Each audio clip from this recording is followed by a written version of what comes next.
¿Y si la verdad no fuera algo que simplemente descubrimos?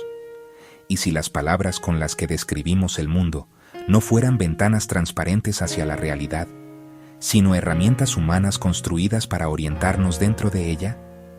Y una pregunta todavía más inquietante. Cuando un profesor, una institución, un medio de comunicación o una inteligencia artificial habla con absoluta seguridad, ¿esa seguridad demuestra que está diciendo la verdad? En 1873, Friedrich Nietzsche escribió Sobre verdad y mentira, en sentido extramoral, uno de los textos más provocadores de su juventud.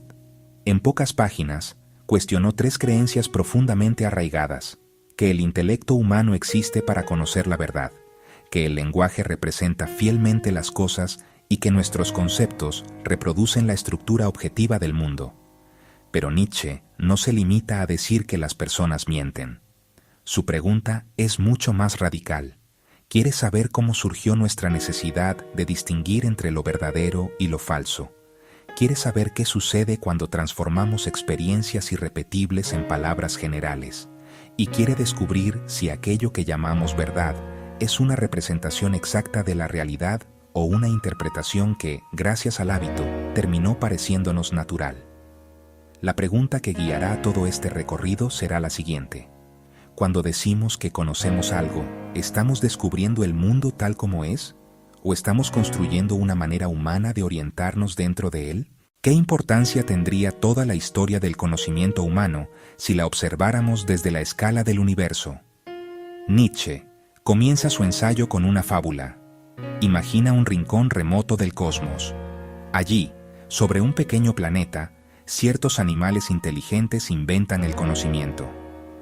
Durante un instante, esos animales se sienten extraordinariamente orgullosos. Creen haber realizado algo grandioso. Se consideran especiales. Quizá incluso imaginan que el universo entero estaba esperando su aparición.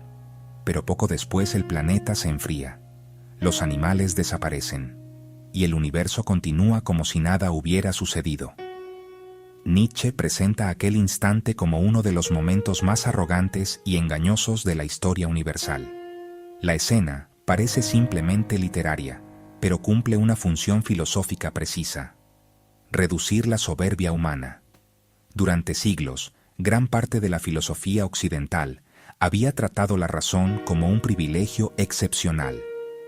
El ser humano aparecía como el único ser capaz de elevarse por encima de la naturaleza y contemplar la verdad. Nietzsche invierte esa imagen. El conocimiento deja de ser una facultad casi divina. Se convierte en una invención temporal de un animal vulnerable. No es el centro del cosmos. No tiene ninguna garantía de eternidad. Y no existe una razón evidente para suponer que las estructuras de nuestra mente coincidan perfectamente con la estructura definitiva de la realidad.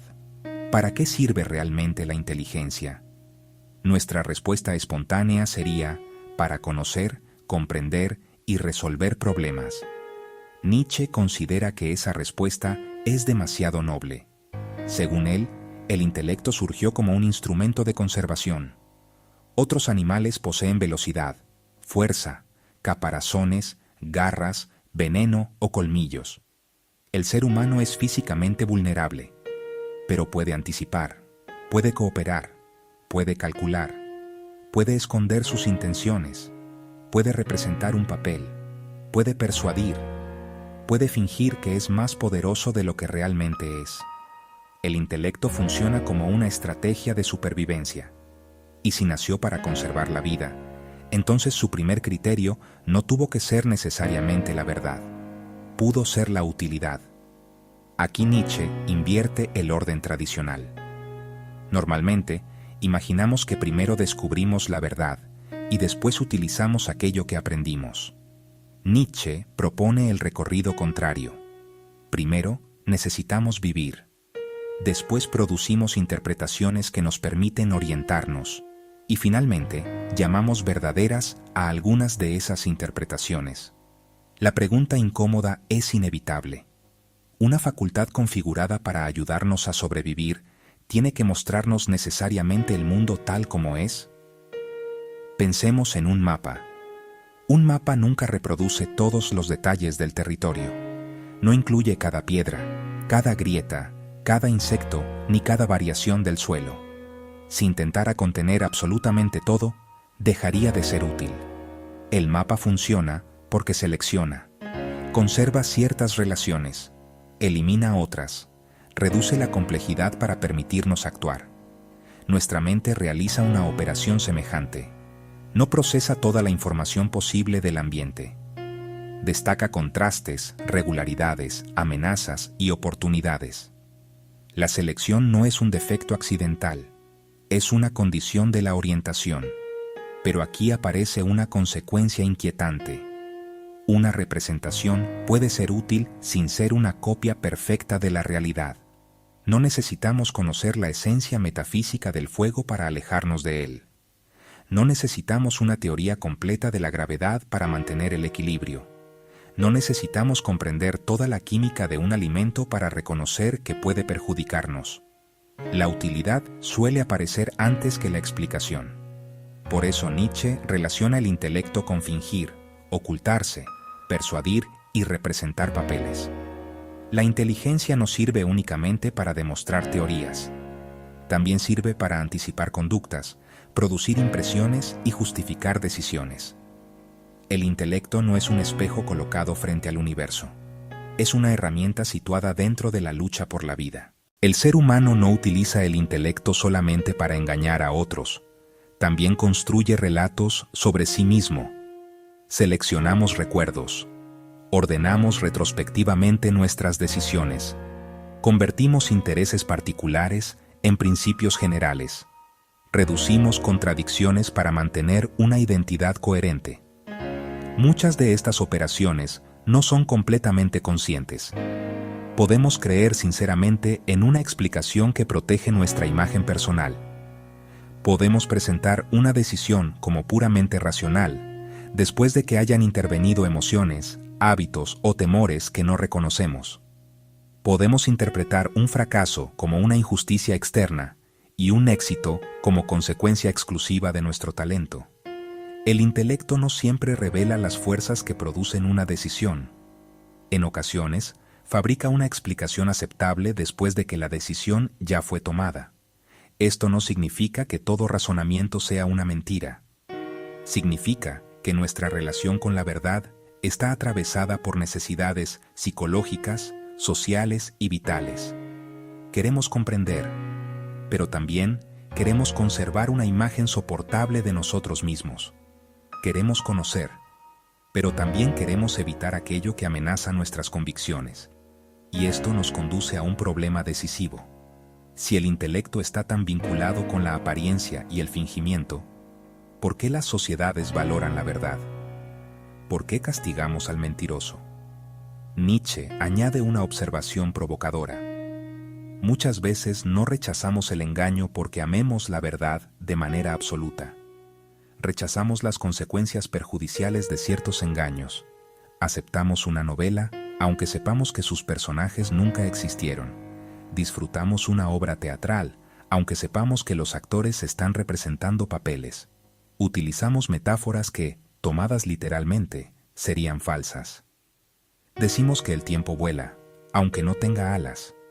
Afirmamos que una idea iluminó un problema, aunque ninguna luz física haya aparecido. Decimos que alguien nos rompió el corazón, aunque el órgano continúe funcionando. No condenamos estas expresiones porque entendemos las reglas dentro de las que aparecen. El problema moral y social surge cuando alguien utiliza el lenguaje para producir una apariencia que perjudica a otros. Una persona puede inventar una historia y ser considerada artista, pero si altera información para manipular un contrato, una investigación o un diagnóstico, será considerada mentirosa. La diferencia no depende únicamente de la relación entre las palabras y las cosas. También depende del contexto, de las expectativas y de las consecuencias. Por eso Nietzsche sospecha que el valor de la verdad tiene un origen práctico antes que metafísico. Necesitamos afirmaciones compartidas porque necesitamos confianza y previsibilidad. Pero una convención necesaria no se convierte automáticamente en una copia perfecta del mundo. Pensemos en la palabra inteligencia. En una conversación cotidiana puede significar rapidez para resolver problemas. En psicología, puede relacionarse con capacidades medidas mediante determinadas pruebas. En una empresa, puede significar adaptación, creatividad o liderazgo. En informática, hablamos de inteligencia artificial. ¿Estamos nombrando exactamente lo mismo en todos esos casos? ¿O extendemos una palabra hacia fenómenos diferentes porque encontramos ciertas semejanzas? Las comunidades establecen usos. Las instituciones fijan criterios. Las disciplinas discuten definiciones. Con el tiempo, algunos significados se vuelven tan familiares que parecen naturales, pero la familiaridad no demuestra que exista una esencia perfectamente capturada por el término. Piensa en un concepto de tu propia carrera o disciplina. Puede ser desarrollo, aprendizaje, salud, riesgo, eficiencia, normalidad, violencia o calidad. ¿Qué significa exactamente? ¿Todas las personas que lo utilizan entienden lo mismo? ¿Qué aspectos del fenómeno destaca? ¿Y cuáles deja fuera? Una palabra puede ser indispensable para comunicarnos sin reproducir completamente la esencia de aquello que nombra. La convención no es necesariamente falsa, pero tampoco es una ventana transparente. Nietzsche formula entonces la pregunta que conduce al centro del ensayo. ¿Qué relación existe realmente entre una palabra y la cosa que aparentemente representa? Pensemos ahora en una investigación académica. Una experiencia humana puede transformarse en una respuesta a un cuestionario. Esa respuesta puede convertirse en un número. El número entra en una base de datos. La base de datos produce una gráfica, y la gráfica aparece finalmente como representación del fenómeno. Cada transformación puede ser necesaria y metodológicamente rigurosa, pero ninguna es idéntica a la experiencia inicial. El dato no es la realidad en estado puro, es el resultado de decisiones. ¿Qué se preguntó? ¿Cómo se formularon las preguntas? ¿Qué opciones de respuesta fueron ofrecidas? ¿Qué casos quedaron excluidos? ¿Qué procedimiento se utilizó para interpretar los resultados? Esto no invalida la investigación, la hace posible. El problema comienza cuando olvidamos las mediaciones y tratamos el resultado como si fuera la totalidad de la cosa. Una cifra puede medir un aspecto del aprendizaje, no es el aprendizaje completo. Un diagnóstico puede organizar un conjunto de síntomas, no es la totalidad de la persona. Una calificación puede resumir cierto desempeño, no es idéntica a la inteligencia del estudiante. Una predicción estadística puede señalar una probabilidad, no contiene toda la historia del individuo al que se aplica. Los datos y los modelos funcionan porque reducen la complejidad. Pero esa reducción siempre deja algo fuera. ¿Has visto alguna vez dos hojas absolutamente idénticas? Nietzsche utiliza este ejemplo porque parece simple. Observamos miles de hojas. Ninguna posee exactamente la misma forma, el mismo color, el mismo tamaño, la misma textura y las mismas irregularidades. Sin embargo, aplicamos una sola palabra a todas ellas: hoja. Para formar el concepto, debemos ignorar una enorme cantidad de diferencias. Seleccionamos ciertos rasgos, descartamos otros, agrupamos individuos distintos bajo una categoría común. Nietzsche resume esta operación afirmando que todo concepto surge mediante la igualación de aquello que no es igual. Esto no significa que las hojas no tengan semejanzas. Significa que ninguna semejanza elimina completamente su singularidad. El concepto funciona porque omite. Después ocurre algo todavía más interesante. Olvidamos que la categoría fue producida mediante esa omisión. Entonces, imaginamos que existe algo así como la hoja en sí, una esencia general de la que cada hoja concreta sería una realización imperfecta. Primero, construimos la generalidad, después la proyectamos sobre los casos particulares. Finalmente, utilizamos esa generalidad para explicar aquello de lo que fue extraída. Pensar exige agrupar. Pero todo agrupamiento tiene un precio. Para ver lo común, debemos dejar de mirar una parte de lo singular.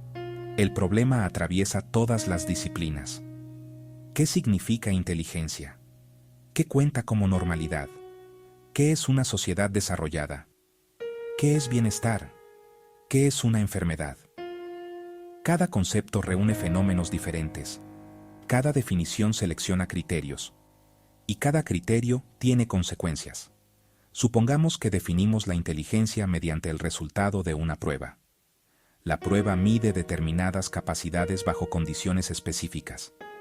Después utilizamos la puntuación para clasificar a las personas. Finalmente podemos comenzar a hablar como si la puntuación fuera la inteligencia misma. El indicador sustituye al fenómeno. La medida sustituye a la experiencia. La categoría sustituye al individuo. La operación puede ser útil. El peligro comienza cuando olvidamos su carácter parcial. Una variable permite estudiar un fenómeno precisamente porque no contiene todo el fenómeno.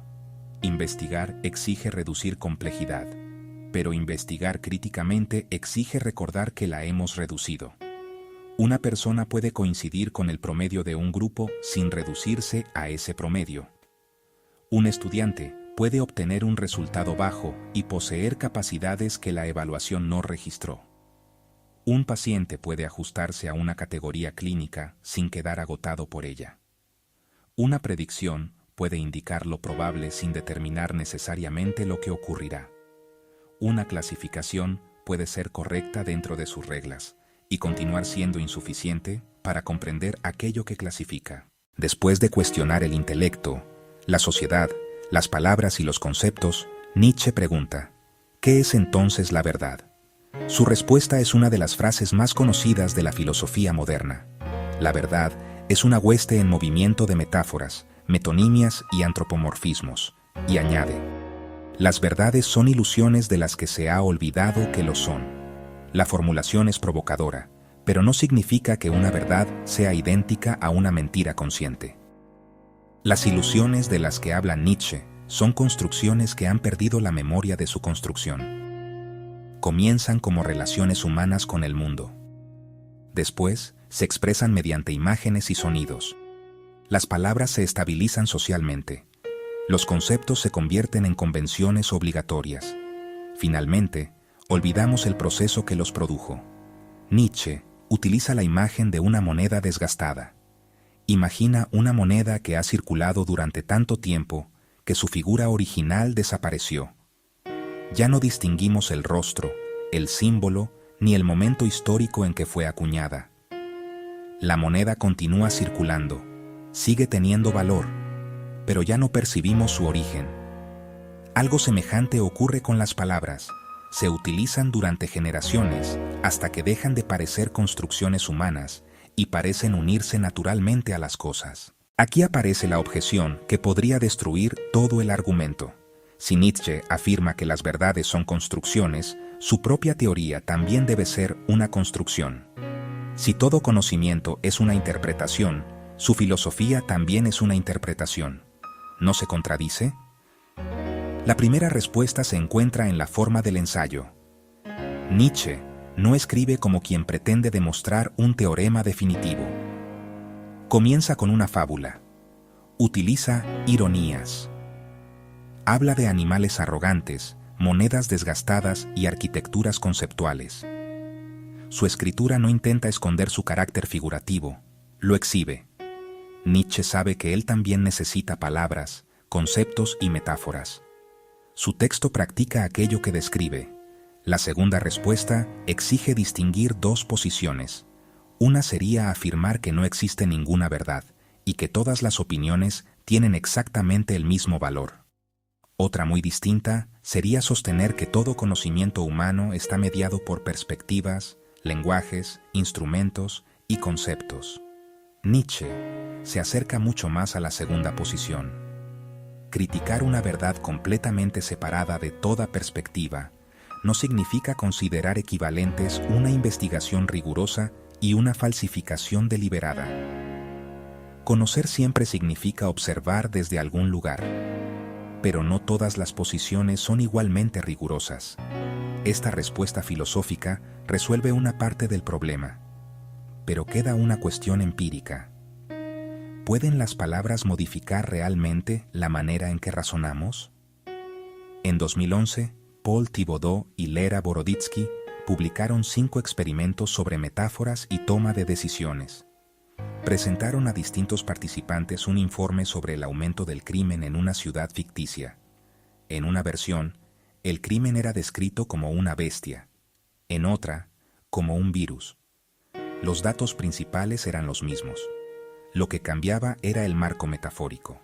Quienes recibieron la metáfora de la bestia tendieron con mayor frecuencia hacia respuestas de control y castigo. Quienes recibieron la metáfora del virus consideraron más medidas preventivas y sociales. La metáfora no era simplemente decorativa. Parecía orientar qué causas y soluciones resultaban más visibles. Sin embargo, investigaciones posteriores no reprodujeron el efecto de la misma manera en todas las condiciones. La conclusión más rigurosa no es que las metáforas controlen siempre nuestras decisiones, es que pueden influir dependiendo del contexto, del diseño del mensaje y de las asociaciones que activan. La ciencia avanza precisamente así. Un resultado aparece. Otros investigadores lo cuestionan. La explicación debe volverse más precisa. ¿Qué debería aprender un estudiante, un docente o un investigador de esta crítica de la verdad? La primera lección es metodológica. Toda investigación delimita un objeto.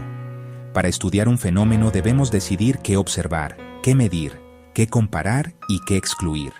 Esas decisiones no tienen que ser arbitrarias, pero tampoco son invisibles. Pensemos en la pobreza. Podemos medir ingresos, acceso a vivienda, nutrición, educación, salud, tiempo disponible, seguridad, participación social. Cada criterio produce una imagen distinta del problema. Un indicador puede ser adecuado para responder una pregunta y resultar insuficiente para otra. El investigador crítico no pregunta solamente qué muestran los datos. También pregunta cómo fueron producidos, qué definición organizó su recolección, qué experiencias quedaron fuera, qué presupuestos contiene la medición, qué cambiaría si utilizáramos otra categoría. Nietzsche no nos invita a abandonar la investigación, nos invita a investigar también las condiciones que hacen posible investigar. Esta es una de las lecciones más importantes para la universidad. El conocimiento riguroso no es aquel que finge no tener perspectiva, es aquel que vuelve su perspectiva visible, discutible y corregible. Volvamos a la pregunta inicial. ¿Descubrimos el mundo o lo inventamos? La respuesta de Nietzsche no puede reducirse completamente a ninguna de las dos opciones. No inventamos el mundo de manera libre. La realidad ofrece resistencia. Nuestros cuerpos tienen límites. Los experimentos fracasan. Las predicciones pueden equivocarse. Las consecuencias no dependen completamente de nuestras creencias, pero tampoco recibimos la realidad de forma pura y transparente. La organizamos mediante percepciones, imágenes, palabras, categorías y modelos. Conocer significa relacionarnos con algo que no controlamos completamente, mediante instrumentos que tampoco son neutrales. Nietzsche comienza reduciendo el orgullo del intelecto humano. Después, muestra que el pensamiento sirve a la vida. Explica que la verdad surge dentro de convenciones sociales. Señala que las palabras traducen en lugar de copiar. Demuestra que los conceptos se forman suprimiendo diferencias. Y finalmente, define las verdades como metáforas cuyo carácter metafórico ha sido olvidado. Pero la conclusión no tiene que ser que todo vale lo mismo. La conclusión más fértil es otra. Nuestras verdades pueden ser necesarias sin ser absolutas. Pueden ser rigurosas sin ser inocentes. Pueden ayudarnos a comprender el mundo sin agotar todo lo que el mundo es. La verdad no desaparece después de Nietzsche. Pierde su trono. Deja de presentarse como una mirada divina situada fuera de la vida, del lenguaje y de la historia. Se convierte en una práctica humana que debe examinar constantemente sus métodos, sus palabras y sus límites. Tal vez Nietzsche no destruya la verdad. Tal vez destruya una imagen ingenua de la verdad para obligarnos a construir una relación más honesta con el conocimiento. Y ahora quiero conocer tu posición. ¿Nietzsche destruye la verdad o la vuelve más honesta? Escribe tu respuesta en los comentarios y explica por qué. Suscríbete para seguir explorando filosofía, ciencia y pensamiento crítico con profundidad. Y la próxima vez que una palabra, una cifra, una teoría o una inteligencia artificial parezca mostrarte la realidad con absoluta claridad, detente durante un instante y formula la pregunta que Nietzsche dejó abierta. ¿Estoy viendo la cosa? ¿O estoy viendo una metáfora que ya olvidé?